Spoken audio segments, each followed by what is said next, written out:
Magandang araw sa inyo mga parekoy. So ang video ito ay ibabahagi ko sa inyo kung ano ang mga kailangang papeles mula sa paaralan hanggang sa pagsampa ng barko at sa panahong ikaw ay bababa ka na upang maka-apply ka na sa inyong Bachelor of Science na degree. So ang video na ito mga parekoy ay magsisilbi ninyong gabay para madali niyo itong makuha at wala kayong makaligtaan sa barko kung sakaling kayo man ay nakababa na. At kung interesado kayo sa video na ito mga parekoy ay huwag niyong kalimutang mag-like and mag-subscribe sa channel na ito.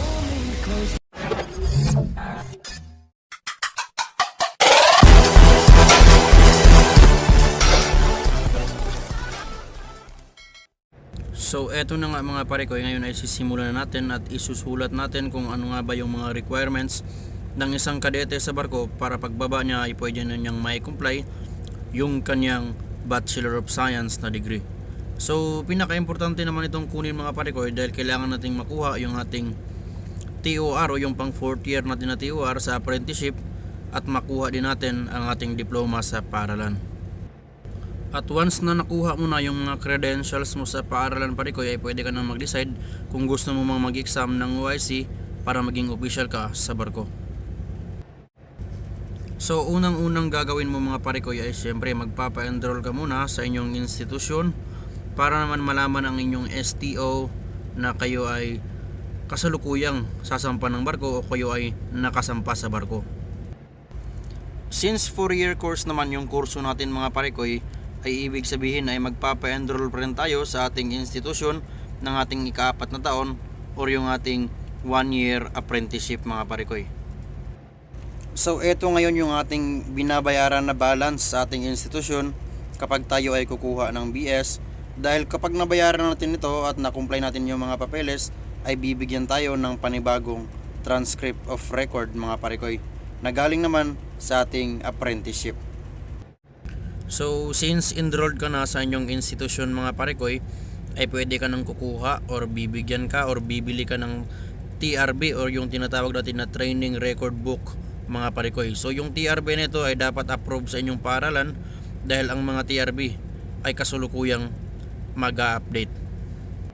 So mamaya mga parekoy ay babalikan natin itong ating TRB at i-discuss natin ito dahil kailangan natin itong gawin habang tayo ay naka-onboard sa barko mga parekoy. So next ng TRB mga parekoy ang tinatawag natin na daily journal kung saan ito din ay aprobado ng inyong institusyon mga parekoy. So para ikaw ay maging isang ganap na seaman mga parekoy ay dapat mong magkaroon ng tinatawag natin na Seafarers Identification Record Book o mas kilala bilang isang Seaman's Book.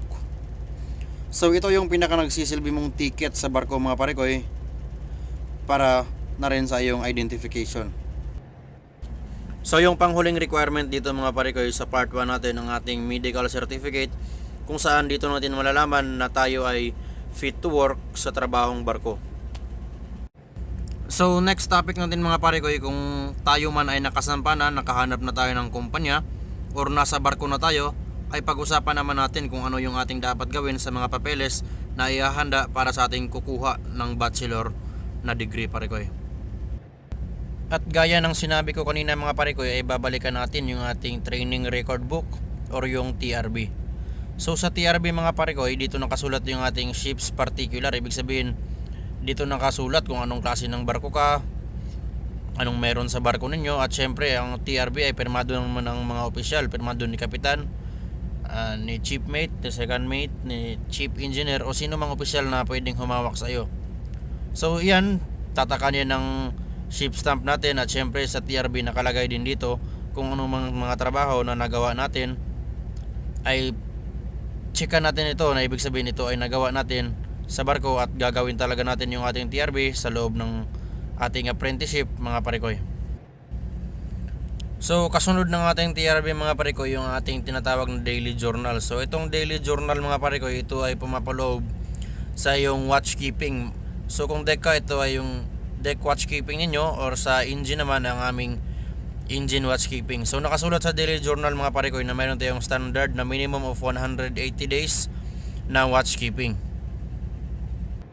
So napaloob sa daily journal mga parekoy kung ano yung mga ganap sa iyong buong watchkeeping.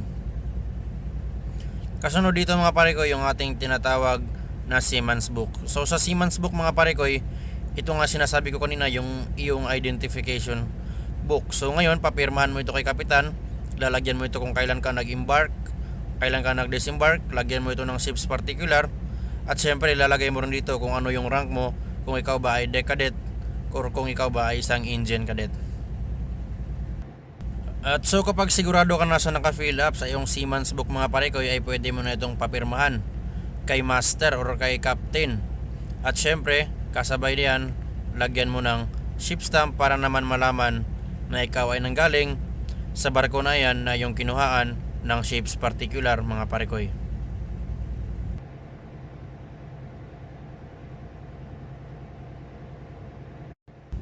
So ngayon naman mga parekoy ay pupunta na tayo sa ating part 3 kung saan pag-uusapan natin kung ano ang mga gagawin, ano yung dadalhin mo matapos kang bumaba, ano yung mga papeles mo kung sakaling ikaw man ay magpapa-disembark na mga parekoy.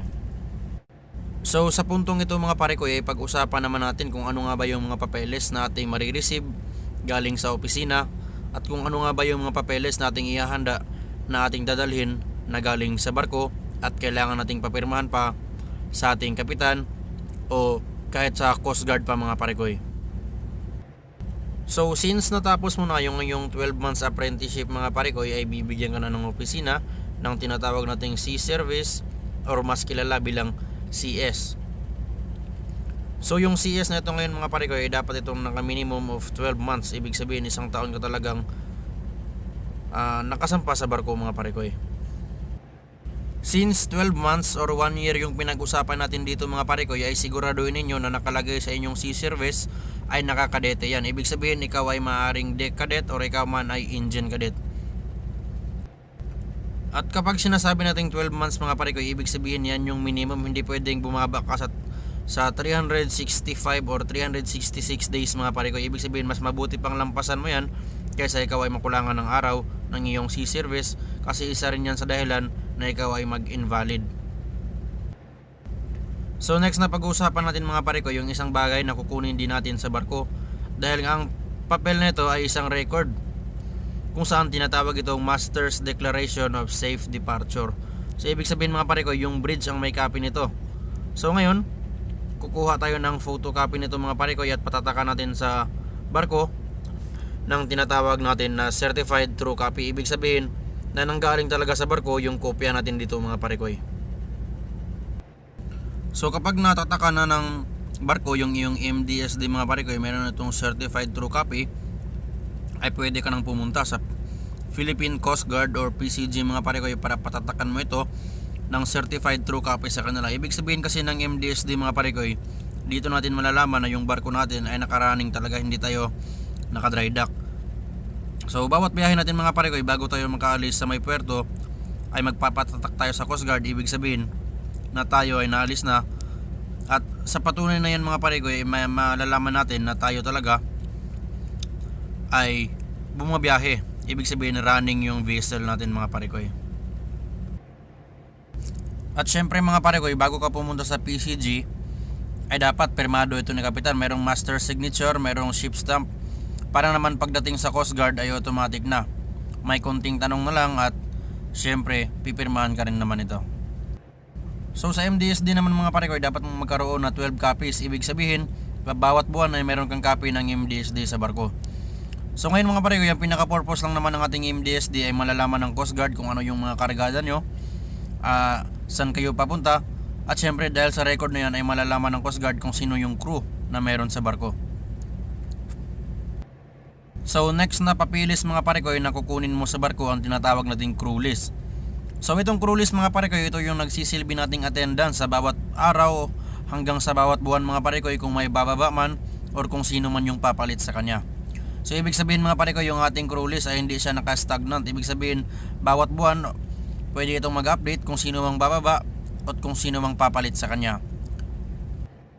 So sa crew list naman mga parekoy, bago nyo ito hihingin sa barko ay siguraduhin nyo munang walang mali yung ating crew list mga parekoy, dahil kapag ito ay may mali at may plano tayong mag-exam sa marina, ay baka sumabi tayo dito at hindi tayo matuloy at hindi tayo matanggap sa ating evaluation mga parekoy, at maaaring ma-blacklist pa yung ating crew list mga parekoy. So since crew list ang pinag-uusapan dito mga parekoy, dapat itong updated. Ibig sabihin pirmado ito ni kapitan at saka tatakan din ito ng ship stamp para malaman talaga na ang crew list na yan ay nanggagaling sa isang barko kung saan ka nakasampa mga parekoy. At kapag okay na parekoy yung ship stamp natin at saka yung pirma ni kapitan, ay pwede na tayong pumunta sa Philippine Coast Guard or PCG para humingi ng clearance. Ibig sabihin wala namang naging problema yung barko nyo at ikaw naman ay tatakan ng officer ng Coast Guard mga parekoy. Kalakip dyan yung kanyang pirma na ikaw ay magdi-disembark na sa barkong yan. So gaya ng sinabi ko kanina mga parekoy, yung crew list ay mayroong 12 copies. Ibig sabihin bawat buwan meron tayong copies at syempre yung sinabi ko kaninang updated. Ibig sabihin pag may bumaba mga parekoy ay papalitan mo sa next month at ilalagay mo naman doon kung sino yung pangalan na pumalit sa kanya. Kunyari bumaba ngayon si Chief Engineer, ay pwede mo siyang papalitan doon sa next na crew list mo kung saan ibang Chief Engineer na ang nakasampa sa inyo. So yung panghuli natin mga parekoy, ito yung tinatawag natin na Certificate of Watchkeeping. Ibig sabihin yung certificate nito ay nanggagaling sa ating opisina. So ngayon mga parekoy, yung Certificate of Watchkeeping nito ay nakatuon sa yung 180 days na watchkeeping katulad ng sinasabi natin kanina sa ating daily journal mga parekoy. So ito kusang binibigay ito kapag tayo ay magdi-disembark na ng barko mga parekoy. A few moments later. So ito na nga parekoy yung ating panghuling topic sa ating requirement para makuha yung ating Bachelor of Science na degree mga parekoy. So ngayon ang last topic nito ay pinatawag natin na Sea Project. So lahat ng mga kadete dito ay required para makakuha ng BS kasi nga ito yung project na binibigay sa atin ng paaralan at makikita natin ito sa pinakalikod na bahagi ng ating TRB mga parekoy. So ang project na ito mga parekoy ay magkaiba. So bakit ko sinabing magkaiba mga parekoy? Dahil kung sakaling ikaw man ay engine, ay dito mo i-drawing o iguguhit mo dito yung mga pipings. May mga tanong din na i-discuss mo kung bakit ganyan ang nangyari. At mayroon ding essay kung saan i-discuss mo kung mag-i-explain ka kung bakit nga ba ganyan. So ang mga question dito mga parekoy ay patungkol din kung ano yung mga trabaho sa barko, bakit naging ganyan. At yan lamang ating Sea Project mga parekoy. So ganun din kapag deck ka naman ay paiba din. So sakaling deck ka, ang question ito kung ano man yung mga navigation at paano ka mag-plotting. So mga depende parekoy, depende yan, mababasa mo naman yan sa pinakalikod na bahagi ng ating TRB. So ngayong na-comply mo na lahat ng mga papeles, lahat ng libro, lahat ng Sea Project, yung PRB mo, yung daily journal, na i-comply mo na lahat mga parekoy, ay mas mabuti pa rin na magtanong ka pa rin sa inyong STO office para naman malaman mo kung ano pa ba yung update. Baka may mga panibagong update sa paano ang procedure ng inyong pagpapabiis. So ganyan, magdedepende yan sa paaralan. So mas mabuti na rin na magtanong kayo sa inyong STO. Baka yung sinasabi kong update na magkaiba, kung sakaling sa school year nito yung update nito ay magkaiba naman sa kasulukuyang year kung kailan ka magpapa-BS mga parekoy. At higit sa lahat mga parekoy, samahan mo ng dasal, tiwala sa Panginoon at ang tiwala mo sa iyong sarili mga parekoy para naman ikaw ay magkaroon ng lakas ng loob sa iyong pag-comply ng BS mga parekoy. So hanggang dito na lang ako mga parekoy. Naway marami kayong natutunan sa video na ito sa ating requirements sa pag-apply ng ating Bachelor of Science in Marine Engineering or Bachelor of Science in Marine Transportation mga parekoy. Salamat sa inyong panahon ng panonood mga parekoy. Huwag niyong kalimutang mag-like and mag-subscribe at mag-comment na rin kayo para naman sa susunod na video ay ipapaliwanag ko sa inyo kung paano ko nakuha at ano yung diskarte ko para makuha yung lisensya natin sa pagiging OIC. God bless sa inyo dyan mga parekoy.